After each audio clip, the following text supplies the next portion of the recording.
DGISPR की press briefing हुई। ये इंतहाई अहमियत की हामिल प्रेस ब्रीफिंग थी, इसलिए क्योंकि कल तक अफगानिस्तान के मुख्तलिफ मकामात के ऊपर सोशल मीडिया के ऊपर ये चीजें गर्दिश कर रही थी कि मामलात पाकिस्तान की तरफ से गड़बड़ किए गए हैं। सुनाओ, ये वाली सूरत हाल थी, लेकिन उसके साथ साथ पेशावर इसलिए भी अहमियत का हामिल है क्योंकि इस टाइम पर जो फितनतुल खवारिज और फितनतुल हिंदुस्तान की तरफ से दो सूबों को अटैक किया जा रहा है या टारगेट किया जा रहा है, वो है केपीके और Balochistan.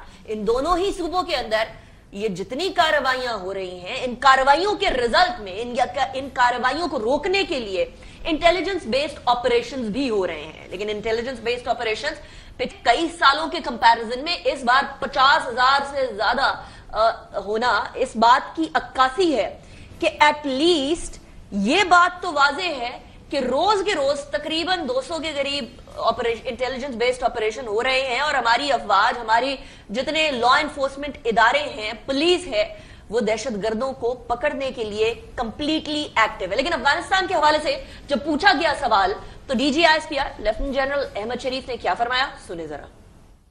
Afghanistan is a base of operation के तौर पे इस्तेमाल किया जा रहा है पाकिस्तान के खिलाफ दहशतगर्दी करने के लिए। उसके सबूत भी मौजूद हैं, शवाहिद भी मौजूद हैं। And I have also said कि पाकिस्तान के अवाम की जानो माल की हिफाजत करने के लिए जो जरूरी इकदाम किए जाने चाहिए वो किए जाएंगे और किए जाते रहेंगे। लेकिन मामला जो है वो सिर्फ और सिर्फ जो है वो यहां तक नहीं रुका कि दहशतगर्द वहां है या यहां। दहशतगर्दी तब तक नहीं हो सकती जब तक सहूलतकारी ना हो, और जब तक सहूलतकारी ना हो तब तक पाकिस्तान के अंदर किस तरीके से दहशतगर्द पनाह ले सकता है, दैट्स एन इंपॉर्टेंट क्वेश्चन। लेकिन दहशतगर्दों के सहूलतकारों के लिए भी एक पैगाम DGISPR की तरफ से 3 ऑप्शंस है। वो 3 ऑप्शंस क्या है दहशतगर्दों के फैसिलिटेटर्स के लिए, सुने जरा।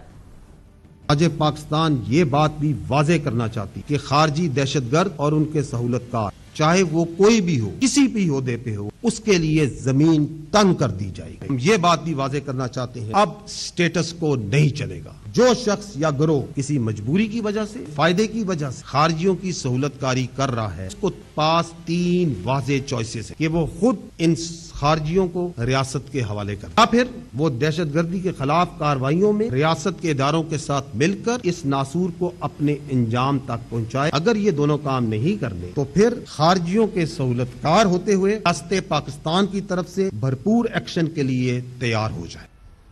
अब इसी तरह की बात जो है इससे पहले हो चुकी थी। वजीर आजम शहबाज शरीफ ने भी यही कहा, इनफ इज इनफ। दहशतगर्दी को इससे ज्यादा मजीद बर्दाश्त करना किसी तरीके से पाकिस्तान के लिए काबिल कबूल नहीं है। और इसका किस तरीके से इजहार किया वजीर आजम ने कल, सुने जरा।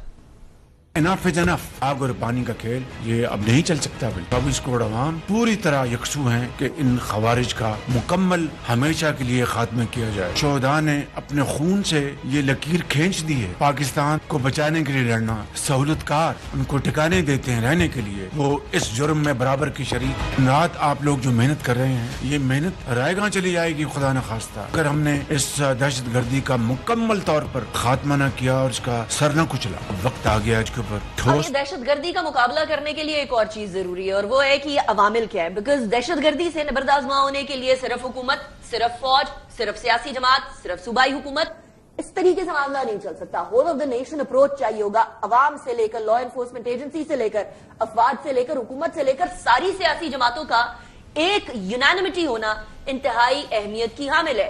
टेरर क्राइम नेक्सस को तोड़ना भी इंतहाई कलीदी किरदार अदा कर सकता है दहशतगर्दी की कमर को तोड़ने के लिए।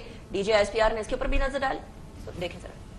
वो कौन से अवामिल हैं, उन अवामिल को जानना जरूरी है जिनकी वजह से दहशतगर्दी मौजूद है। नेशनल एक्शन प्लान के नुकात पर कुल्लन अमल करना नहीं। दूसरी वजह दहशतगर्दी के मामले पर सियासत करना और कौम को उस सियासत में उलझाना। तीसरी वजह भारत का अफगानिस्तान को पाकिस्तान के खिलाफ दहशतगर्दी के लिए बेस ऑफ ऑपरेशंस के तौर पर इस्तेमाल करना। चौथी वजह अफगानिस्तान में दहशतगर्दों को महफूज पनाहगाहें और जदीद हथियारों की दस्तयाबी। पांचवी वजह दहशतगर्दी के पीछे टेरर क्राइम नेक्सस है, जिसको मुकम्मल तौर पर मकामी और सियासी पुष्टपनाही हासिल। अब ये बात तो वाज़ेह हो गई कि टेरर क्राइम नेक्सस, सियासत नहीं करनी है, सियासत होगी तो गड़बड़ होगी। लेकिन इसी सारी असना के अंदर جب D G I S P R سے ایک سوال کیا گیا تو انہوں نے واضح کر دیا کہ کسی ایک فرد واحد کی وجہ سے دہشت گردی سے نبردآزما نہ ہونا یہ ٹھیک روش نہیں ہوگی. سنیں. کسی فرد واحد کو یہ اجازت نہیں دی جا سکتی کہ وہ اپنی ذات اپنے مفاد کے لیے پاکستان اور خیبر پختونخوا کے غیور اور باعزت عوام کی جان، مال اور عزت کا سودا کرے. فوج پاکستان خیبر پختونخوا میں آئین اور قانون کے مطابق انٹرنل سیکیورٹی ڈیوٹی سر انجام دے رہی ہے، جس کی بنیادی ذمہ داری صوبائی اور مقامی انتظامیہ کی. ہم امید کرتے ہیں کہ بجائے منفی سیاست، الزام تراشی، خارجی کرمنل مافیا کی سہولت کاری کے آپ اپنی اس بنیادی ڈیوٹی پر توجہ دیں گے. ہم یہ بھی امید کرتے ہیں آپ صوبہ خیبر پختونخوا کی غیور عوام کی حفاظت کے لیے افغانستان سے سیکیورٹی کی بھیک مانگنے کی بجائے اس صوبے کے ذمہ داران ہوتے ہوئے خود اس کی حفاظت کریں گے. اسی کو آگے بڑھاتے ہوئے D G I S P R نے یہ سوال بھی اٹھا دیا کہ یہی دہشت گردی جو کے پی کے اور بلوچستان میں ہو رہی ہے، دہشت گرد تو وہی ہیں، خارجین تو وہی ہیں، فتنۃ الہندوستان تو وہی ہے جو انفلٹریٹ کرتے ہیں اور ملک کے مختلف جگہوں پر جا کر پناہ لیتے ہیں. کیوں ایسا ہے کہ پنجاب اور سندھ کے اندر دہشت گردوں کی اتنی زیادہ شکایت نہیں ہے؟ یہاں دہشت گردی کے واقعات اتنے نہیں ہوتے. گڈ گورننس کی طرف اشارہ کیا. سنیں ذرا. پچھلے 3 مہینے میں 3984 ٹیررسٹ انسیڈنٹس ہیں، ان میں سے 70% خیبر پختونخوا میں کیوں ہے؟ یہ جو دہشت گردی کے آپ کو یہاں پہ بلاکس نظر آ رہے ہیں، جو انسیڈنٹس نظر آ رہے ہیں، یہ آپ کو سندھ میں اور پنجاب میں کیوں نہیں نظر آ رہے؟ اس کی بنیادی وجہ یہ نہیں ہے کہ دہشت گرد ان صوبوں میں آپریٹ نہیں کرنا چاہتے. اس کی وجہ یہ ہے کہ ان صوبوں میں گورننس قائم ہے، وہاں کی پولیس اور قانون نافذ کرنے والے ادارے کام کر رہے ہیں، وہاں پہ ایک political terror crime nexus operate نہیں کر رہا. یہاں پہ بجائے اس کے کہ دہشت گردی کو پرفارمنس سے، گورننس سے، قانون کی عملداری سے ختم کیا جائے، اس کو صوبائیت کا رنگ دیا جائے، اس پہ سیاست کی جائے. کیا یہ بذات خود ایک مجرمانہ عمل نہیں ہے؟ سی ایم کے پی کے حوالے سے عطا تارڑ صاحب بھی اس سے پہلے بات کر چکے ہیں کہ وہ شاید علی امین گنڈا پور صاحب جس طریقے سے معاملات چلا رہے تھے وہ نہیں چلائیں گے. اب exactly to be precise information minister نے کیا کہا کل نئے سی ایم نامزد جو کیے گئے ہیں پی ٹی آئی کے، ان کے بارے میں سنیں ذرا.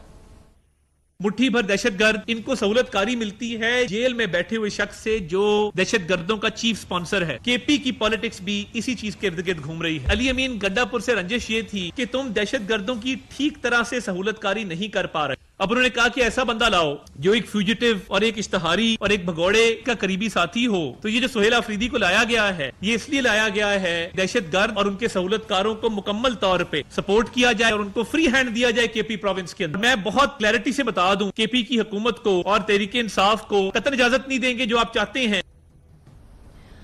ابھی ہمارے ساتھ اس معاملے کے اوپر گفتگو کرنے کے لیے موجود ہے رانا ثناء اللہ صاحب، مشیر ہیں وزیر اعظم کے برائے سیاسی امور PMLN کے سینئر رہنما ہیں. Thank you very much Rana صاحب for joining me in the programme.